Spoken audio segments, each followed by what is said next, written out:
ఉందా?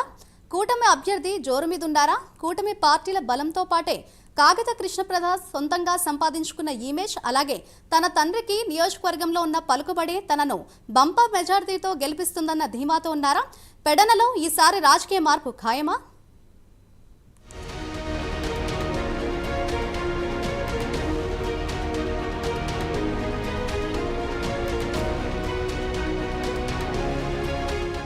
పెడనలో రాజకీయం రసవత్తరంగా మారిపోయింది. ఇక్కడ కూటమి తరపున తెలుగుదేశం అభ్యర్థిగా కాగిత కృష్ణప్రసాద్ పోటీ చేస్తున్నారు.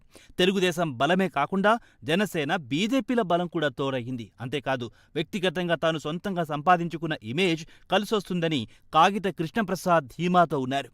రాజకీయాలకు, పార్టీలకు అతీతంగా అందరిని కలుపుకొనిపోయే తత్వం ఉండడంతో జనసేన, బీజేపీ క్యాడర్ కృష్ణప్రసాద్కు ఈజీగా కనెక్ట్ అయిపోయారు.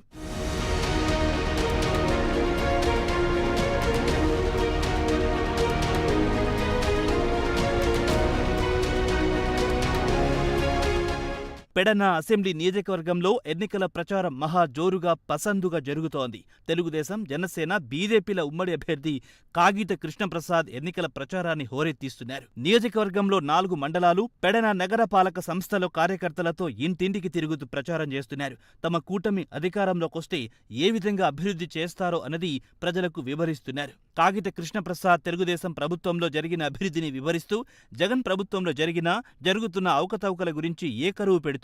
తెలుగుదేశం ప్రభుత్వం అధికారంలోకి రాగానే యువతకు 20 లక్షల ఉద్యోగాలు, 3,000 నిరుద్యోగ భృతి, స్కూళ్లకు వెళ్లే ప్రతి విద్యార్థికి ఏడాదికి 15,000, ప్రతి రైతుకు ఏటా 20,000 ఆర్థిక సహాయం, ప్రతి ఇంటికి ఉచితంగా ఏడాదికి 3 సిలిండర్లు, ప్రతి మహిళకు నెలకు 1,500, మహిళలకు ఉచితంగా బస్సు ప్రయాణం తదితర సూపర్ 6 హామీలపై కృష్ణప్రసాద్ ప్రచారం చేస్తున్నారు. కాగిత కృష్ణప్రసాద్ నియోజకవర్గమంతా కలియ తిరుగుతూ ప్రజలను నేరుగా కలుస్తున్నారు.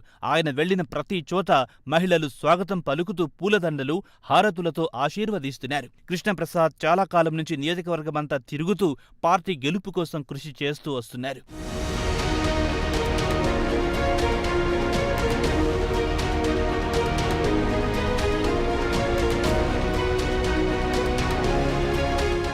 పెడనలో సామాజిక సమీకరణాలు కూడా అభ్యర్థుల గెలుపోటములను తీవ్ర ప్రభావితం చూపించే అవకాశం ఉంది. నియోజకవర్గంలో గౌడ సామాజిక వర్గానికి చెందిన ఓటర్లు 30,000 వరకు ఉండొచ్చని అంచనా. కాపు సామాజిక వర్గానికి చెందిన ఓటర్లు 40,000కు పైచిలుకు ఉంటారని అంచనా. కాపు సామాజిక వర్గానికి చెందిన మెజార్టీ ఓటర్లు ఎటువైపు మొగ్గు చూపిస్తే ఆ పార్టీ విజయమని ప్రచారం జరుగుతోంది. అయితే టీడీపీ, జనసేన కలవడంతో ఈ సామాజిక వర్గం ఓట్లు కూటమికి ఎక్కువగా పడే అవకాశముందని రాజకీయ వర్గాలంటున్నాయి. కాగిత కృష్ణప్రసాద్ తన తండ్రిలాగే కులమతాలకు, రాజకీయాలకు అతీతంగా అందరికీ పనులు చేసి పెడతారన్న పేరు తెచ్చుకున్నారు. దీంతో మిగతా సామాజిక వర్గాలతో పాటే మెజార్టీ కాపు సామాజిక వర్గ ఓటర్లు కూడా కాగిత కృష్ణప్రసాద్ వైపే మొగ్గు చూపే అవకాశముందని అంటున్నారు.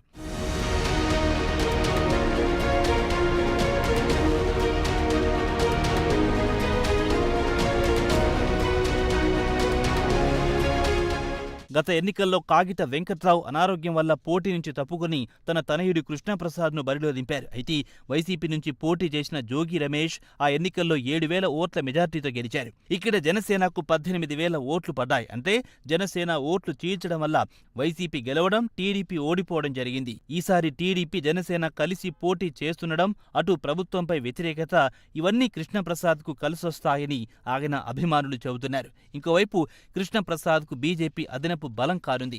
కాగిత వెంకట్రావు అనుచరులంతా ఈసారి ఎట్టి పరిస్థితుల్లో తమ అభిమాన నాయకుడి తనయుడిని గెలిపించుకునేందుకు కదం తొక్కి పనిచేస్తున్నారు. ప్రచారంలో దూసుకెళ్తున్న కృష్ణప్రసాద్ ఊపు చూస్తుంటే పెడనలో ఈసారి రాజకీయ మార్పు ఖాయమని, ఇక్కడ ఎగిరేది తెలుగుదేశం జెండాయే అని కూటమి శ్రేణుల్లో ధీమా వ్యక్తమవుతోంది. చూడాలి మరి భవిష్యత్తు రాజకీయం ఏ మలుపు తిరుగుతుందో అన్నది.